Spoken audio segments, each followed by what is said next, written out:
Fala Stark, sejam muito bem-vindos a mais um quadro, mais uma edição desse quadro. Já é tendência, nós já, como é que fala? Levamos para o Spotify como um podcast. A princípio ele é só um quadro do YouTube, só que na hora eu tava assim, será que mando para o Spotify? Eu vou perder alguma coisa? Não. Então, vamos lá. Por que não?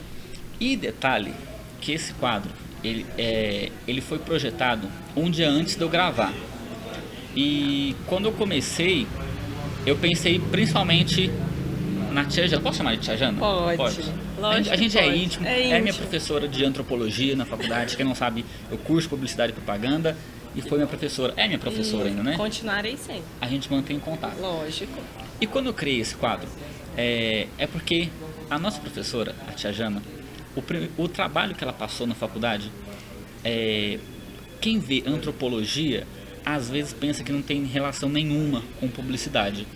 E o trabalho massa que ela passou, eu acho que foi o trabalho mais massa que eu posso falar realmente na faculdade, é que ela falou pra gente fazer um podcast. Então, a pessoa é professora de história, não tem, assim, em tese, relação nenhuma com publicidade.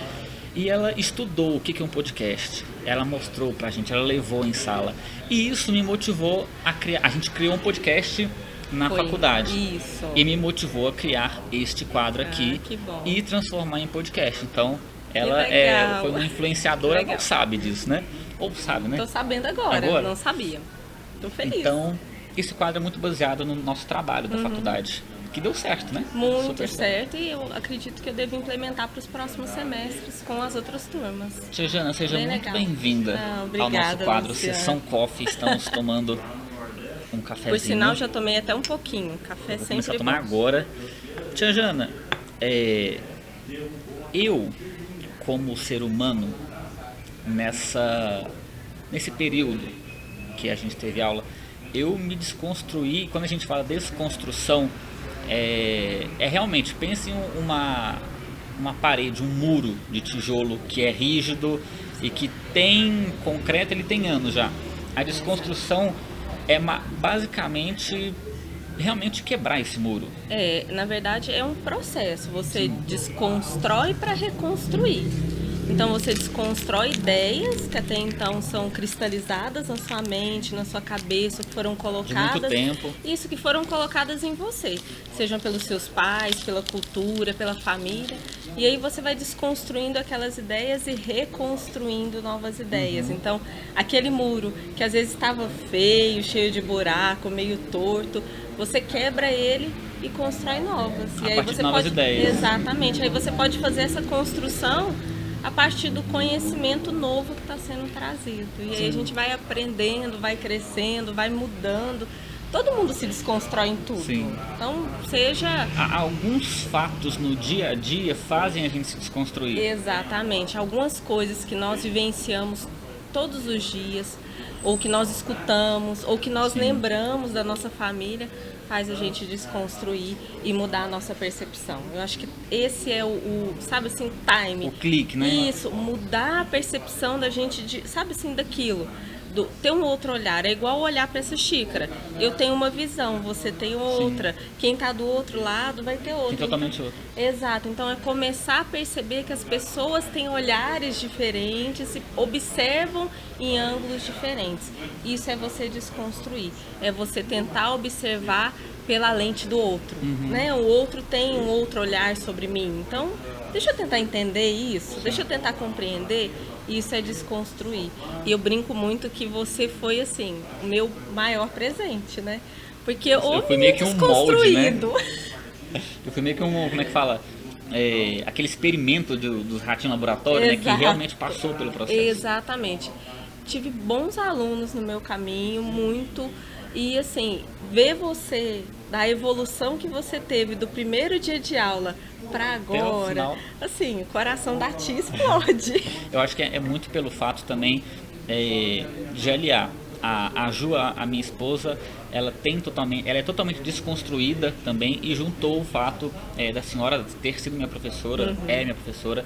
Eu acho que juntou muito o fato disso e com tudo que a gente está vivendo. Tia Jana, quando eu convidei a senhora para participar aqui do quadro, fiquei pensando o tema, o enredo que a gente ia seguir. Somos dois, porque eu também fiquei pensando Também, na mesma coisa. eu falei pra ela que não ia ter fazer? enredo, até porque é uma conversa totalmente informal, uma cafeteria, a cafeteria Canastra, aqui, muito obrigado de novo. Muito bonito, por sinal. Muito bonito mesmo. Lindo, venham visitar. Muito bonito. E aí eu fiquei pensando, a gente falou sobre isso nas aulas online que a gente tinha. Foi. Como a senhora, como professora de história, como que a senhora vai explicar o ano de 2020 para os seus alunos? Então, Que responsa? muita. Até porque eu espero estar aposentada, né? Se a reforma da Previdência, vamos lá. Só a Maísa vai aposentar. Só, e olha lá. Tem outros, o Cirilo também, eu O acho que Cirilo, aposenta. aquela Larissa Ela Manoela. também, eu acho que aposenta. Todas começaram muito jovens. O ano de 2020 tá um ano muito maluco, né? Politicamente, economicamente falando, tá maluco na questão da saúde. É ministro que cai, é ministro que entra, é ministro que não é ministro, é ministro. Então, Jogo das cadeiras. basicamente. E aí você pensa assim, o que eu vou falar, né? Ou o que as pessoas, né? Vamos projetar, o que as pessoas vão olhar para trás. Vão perguntar. Exatamente. E aí esses dias eu tava pensando, né? Primeiro eu brinquei, né? Eu falei que não, eu vou pular o ano de 2020. Chega 2019, olha, finalizamos Colapso. o conteúdo. Teve um colapso no tempo, apagou tudo, recomeçou em 2021. Teve um apagão geral. Exatamente, tivemos um apagão, a gente não sabe o que aconteceu. Todo o material que existia foi destruído, né? Pela bomba, né? Algum hacker formatou o computador do mundo e a gente começa em 2021. Mas por outro lado, eu fiquei pensando, se nós olhássemos para trás, então como professora de história, eu sempre tenho um olhar para o passado, porque para mim o passado é vivo. Sim. Nós não vivemos um passado morto, é um passado vivo. Se eu for olhar lá no período da República, né, quando se inicia a República, a Independência, também estava um caos. Sim. Pensa, o caos que estava no período da República, em 1888 eu tenho a abolição. Depois eu tenho a República em 1889. É recente para não pensar, É né? muito Abolição. recente. Imagina a maluquice que tava. Um dia eu tenho rei, outro dia eu não tenho. Sabe assim? Como assim? Quase igual aos dias de hoje, né? Exatamente. Eu acho que o que acontece é que hoje a gente tem informação. Naquela época isso não chegava para a classe mais baixa. Sabe, tava só entre a classe mais alta, aquele pessoal da monarquia, ou os idealistas da república só. Não chegava para o povo, propriamente dito. Hoje não. Isso que talvez me assusta muito, porque o povo tem muito acesso, tem muita consciência e muitas vezes não faz nada. Naquela época às vezes não fazia porque não tinha tanta noção. Demorava para chegar a informação, né? Muito. E não entendia. O alto índice de analfabetismo no Brasil era imenso. Tudo bem que hoje eu tenho uns analfabetos funcionais, Sim. né? Que é aquele que lê, escreve, mas não interpreta, Sim. não entende. Tem muitos. Ou que repassa fake news, né? Sim. Vamos repassando e por aí vai. Não, e o pior é que às vezes lê, não clica e já manda. Já manda, exatamente. Então, você tem pessoas de todos os níveis, de todo tipo de conhecimento, mas a informação chega muito mais rápido. Ó, chega você que está aqui em frente, que está falando alguma coisa, que está trazendo alguma informação importante, sabe? Naquela época não, né? Tudo era mais moroso. Então, hoje eu tenho uma rapidez muito grande. Naquela época não. Então, se eu olhar para trás, eu também tinha uma crise lá atrás, 100, 200 anos, uma crise imensa. Deu para explicar. Que conseguiu até, né? explicar. Então, vamos pensar positivamente. Que vai dar para... Frente a esse aumento todo, esse movimento todo de cai ministro, não cai ministro, frente a isso tudo, daqui 20, 25, 30 anos a gente vai conseguir explicar bem. Sim. Tem uns discos antigos ali de vinil. Tem uns ali que eu tô vendo da Cássia Eller. Nossa, muito Aqui é bom. muito massa. Muito bom. Algumas coisas eu sou do tempo, né? Eu tenho um telefone de rodar. Eu gosto muito de tecnologia, mas eu gosto muito de coisa antiga. Foi meu pai que me ensinou a gostar. E você olha, é legal, pelo menos eu fico viajando. Eu acho que eu sou meio maluca. Eu sempre falo que eu sou meio maluca. Porque eu fico olhando essas coisas mais antigas e fico imaginando, Como né? que eles criaram? Como que faziam, como que criaram. Na hora que eles ganharam algum CD de vinil, o que eles faziam? Exato. Não, a maquininha ali de costurar, eu sou apaixonada por máquinas. Eu falo que é uma das poucas coisas de menininha que eu gosto, é máquina de costura. Então, quando eu brinco menininha, porque eu não sei arrumar cabelo, eu não sei trançar cabelo, eu não sei cozinhar bem. Então, a única coisa de menininha que eu gosto, que eu brinco, é máquina. E aí eu fico olhando essas maquininhas manuais. Nossa, muito antiga. E fico pensando... Tem telefone ali também. Nas mães, costurando as roupas dos seus Aquelas filhos. máquinas que todo mundo foi motorista pela primeira vez. Exato, lá em casa tem uma até hoje. Nossa, pesado daquilo ali. Pesada, mas é uma delícia, me traz tanta lembrança gostosa de ver. E aí eu fico olhando isso e fico imaginando. É mal de historiadora, né? Então, historiadora olha a peça e reflete. Eu sou muito dessa parte também, porque eu gosto muito de ver objeto antigo. Eu tenho, o meu avô deixou pra mim uma... Como é que fala? Moedas, na época que era cruzeiro, cruzado, nem sei quais eram as moedas. Eu tenho um tanto de moeda lá em casa, nota ainda. Muito legal, guarde com carinho. Tia Jana, um assunto que eu quis trazer a senhora para cá porque justamente a gente precisa falar sobre. As pessoas elas enxergam como tabu hoje em dia, mas eu acho que sempre precisa ser falado. Sim. A questão do racismo. Nossa, até hoje, em pleno século XXI, tem casos em manifestações, em jogos de futebol, simplesmente uma consulta de médico que uma enfermeira é negra, não quero você. Não quero. Vamos lá, pra gente começar, muitas pessoas brancas falam que, mas eu também já sofri racismo inverso. Racismo inverso é algo que dói. Não, e é contraditório. Dói. Porque quando a gente fala de raça e fala de negro... Pode falar agora. Eu gosto de falar, né? Então, faz parte da minha tese de doutorado. Então, a minha tese foi políticas públicas para a população negra, né? Especialmente daqui de Uberlândia. E aí eu pesquisei de 1940 até 2016. Fiz um levantamento efetivamente do que existia de política para essa população. E aí, quando você faz esse levantamento, querendo ou não, você bate você bate de frente com racismo, preconceito, discriminação racial, sabe, injúria racial, são coisas diferentes, mas por um lado, eles atacam o mesmo personagem, a mesma pessoa, exatamente. Então, aquilo ali me assustou muito. E aí, para falar de racismo, eu tenho que contar um pouquinho de mim. Sim. Porque passa por mim. Por quê? A minha família é interracial. Então, a minha mãe é branca e meu pai é negro.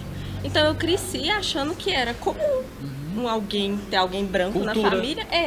E alguém negro. Então, nunca tinha sentido, né, o que era racismo. Porque muita gente pergunta, mas você já sentiu?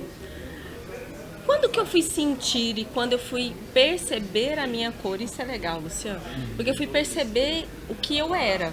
Até então eu não sabia, porque meu pai era preto, a minha mãe era branca. E aí, né? E aí eu fui perceber quando eu fiz pós-graduação. Olha, eu já tinha feito faculdade, eu terminei minha graduação em 2005 e eu fiz uma pós em 2006, onde eu fui ter contato com relações étnico-raciais. Aí eu fui entender o que era racismo. E aí, quando eu fui puxar na minha 2006. memória... eu sou de 82, tenho vergonha de falar da minha idade, não. Então, eu tenho 38 anos. E aí, eu fui entender o que era. Quando eu entendi o que era, eu puxei pela minha memória. Eu me lembrei de quando eu era pequena e tinha piadas. Sabe, que se eu levasse uma banana para a escola, me chamavam de macaca. Eu me lembrei de quando eu estava andando em uma loja e o segurança andava atrás de mim. Acontece muito hoje em dia. Exato. Então aí eu fui perceber, falei assim, opa, eu lembrei de piadas dos meus tios brancos pro lado da minha mãe que faziam musiquinhas, sabe, assim, que incomodavam, que até então eu achava engraçado. Você não sabia, né? Exato, não entendi. Aí você fala assim, nossa, mas essa menina fez faculdade, fez história e foi entender de racismo em 2006. Sim. Antes estágio do que nunca, né? Então fui desconstruída, né? Quando eu me desconstruí, aí eu falei assim, opa, o racismo existe. E ele existe não é só fora, ele existe dentro da sua casa, que às vezes você não percebe que isso está acontecendo dentro da sua casa. Enraizado, né? Enraizado no seu trabalho, né? Com as pessoas que você convive, igual você falou, no hospital, com a enfermeira, com o médico, no Uber. Sim, demais. Sabe? Então, a gente começa a perceber que o racismo está tão introjetado na nossa cultura e, por outro lado, ele é tão invisível e, ao mesmo tempo, visível. Consegue perceber? Porque ele é invisível... Em situações você consegue perceber. Exatamente. Ninguém quer falar, porque quem vai Mas assumir? um olhar já denuncia. Exato. Quem quer assumir que é racista? Ninguém quer. Ninguém Senão vai ser quer. cancelado, né? Tem medo do cancelamento. Vai ser cancelado, vai ser julgado, vai ser criticado, vai ser apontado. E aí você fala assim, não, então, pera, ele existe, ele é visível, ele grita, mas ao mesmo tempo ele não grita, sabe? Então, o racismo tem muito a ver com essa questão de poder. Esse racismo inverso, você tem que pensar quem é que tem poder na sociedade. Quem tem poder é o branco, não é o negro. Não existe isso. Exato, então não existe racismo inverso. Quando eu escuto, eu tenho quase assim um Você negócio. chora. Eu choro. Gente, teve um dia que eu fui num evento de capoeira com meu marido é capoeirista. E aí eles começaram a falar de cotas. Mas me deu uma... eu sempre fui vergonhosa, né? Hoje eu sou mais descarada, mas antes eu sempre fui vergonhosa. Que eu falei assim, gente, cotas é racismo inverso. A minha vontade era de tacar um trem na cara da pessoa, porque mineiro gosta de trem, né? Trem na cara da pessoa. Que racismo inverso, que cotas é racismo inverso? É só você olhar para dentro da sua sala. Quando você estudou, quem era negro e quem não era? Quantos alunos negros e Na quantos... faculdade você vê isso nitidamente. Exatamente. Aí, racismo inverso, não. Esse eu não engulo nunca mais. Então... E só abrindo um parênteses, aquela notícia que estudantes de medicina brancos usavam cotas raciais, usavam as vagas dos cotistas, só para mostrar. Não é só. A minha pesquisa, eu conversei com vários alunos que na época que eu estava fazendo meu doutorado, eu dei aula na UFO como substituta. E eu entrevistei alguns alunos. E efetivamente tem alguns alunos brancos que se colocam como pardos para assumir cotas, né? Primeiro, a gente tem que desconstruir cotas. A gente começou falando de desconstrução, precisa desconstruir cotas. Cotas não é racismo. Primeiro, porque você não vai fazer um vestibular diferente. Segundo, porque não vai ser cobrado com que você não tenha o segundo grau completo. Precisa ter um ensino médio completo.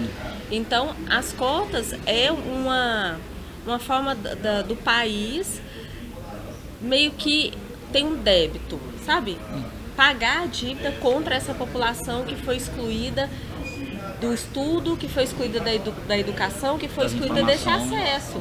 Exatamente. Como que você exclui? Você fala assim, como que eu excluo o negro? A escola tá lá, tu não vai porque não quer. Aí você fala assim, ó, tudo bem, tá lá, mas você só pode estudar das 7 da noite até as 10 da noite. Mas ele levantou 5 horas da manhã, trabalhou o dia inteiro, às vezes não almoçou. Pegou 4 horas de trânsito, às vezes. Exatamente. Como que essa pessoa vai para a escola? Sabe? Então, são mecanismos e estratégias que foram criadas durante anos, para excluir essa população. E aí você cria as cotas para dar acesso. E aí tem certas pessoas que são mau caráter, que vão entrar alegando que, olha, eu sou pardo, eu tenho direito. Aí você fala assim, mas tô vendo que tu é branco, tu é branco. Mas a minha bisavó era negra. Eles vão arrumar algum jeito de fazer. Aonde que a tua bisavó era negra? Tu é branco, do olho azul. Nós não estamos nos Estados Unidos, que tem a porcentagem. Lá é diferente, né? Exato. Brasil é pele, Brasil é estereótipo, sabe? E aí, fala isso, eu quero matar. Eu quero matar quando eu escuto isso. Racismo inverso, que cotas é privilégio. Nossa. Sinto muito. E é o que mais tem. É o que mais tem, muito, tem muito. E aí, se você pensar em cotas, você pensa a população negra, mas aí você tem as classificações. Tem a mulher negra, que ela sofre mais, tem o travesti negro, que sofre mais. Nossa, tem o transexual pelo gênero, né? Exatamente, tem o transexual que é negro, que sofre mais, sabe? Tem o homossexual que é negro e sofre mais. Então, dentro disso tudo, a gente tem as minorias e cada uma sofre muito. E vão sofrendo por gradações, vamos dizer assim. Tem uma autora muito boa, que é a Angela Davis, e ela fala que o homem negro sofre, mas a mulher negra ela sofre mais. Não, ainda mais no dia de hoje, o que a gente vê primeiro de relato agressão, abuso contra a mulher, agressão até verbal, que fere o psicológico, e ainda mais contra a mulher negra. Gente, ela sofre mais. Eu fico pensando, às vezes me dá realmente vergonha de ser o hétero branco. Mas dá acho muita que vergonha. não precisa ter vergonha. Não, mas de ser classificado na mesma de categoria, ser colocado, na mesma caixa. Por favor, cria outra. Sabe? Tipo, não, eu tava até comentando com isso no Facebook. Dá vontade, às vezes, de criar uma outra categoria pra fugir disso. Porque, gente, se entrar a mesma categoria, o mesmo gênero, Pesa porque você começa a ver todas essas injustiças, né? Sim, e você tudo fala, que eu não aconteceu. faço isso, eu não sou assim, pelo amor de Deus. Né? Não me coloquem nesse não grupo, me julguem. porque eu não sou, exatamente. Mas aí precisa desconstruir. Sim. Né? Qual que foi que a gente começou a falar? A palavra de ordem é essa desconstrução, precisa desconstruir a ideia, porque nem todo hétero branco é escroto, sabe? Alguns se salvam, poucos mais salvam. Mas se salvam, sabe? Então quer dizer que tem futuro. Sim. A humanidade tem futuro. Ou Sim, seja, o ano 2021 não tá perdido. E se a gente conseguir viver, né? Passar esse negócio. Vai passar. Não sei quando é que vocês estão vendo esse vídeo, a gente tá no meio de uma pandemia.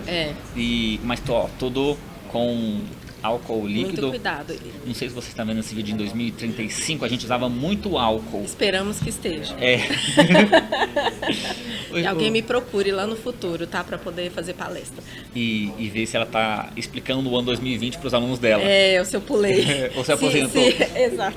Se efetivamente deu certo a minha ideia de pular do blackout. Ô tia Jana, quero agradecer muito.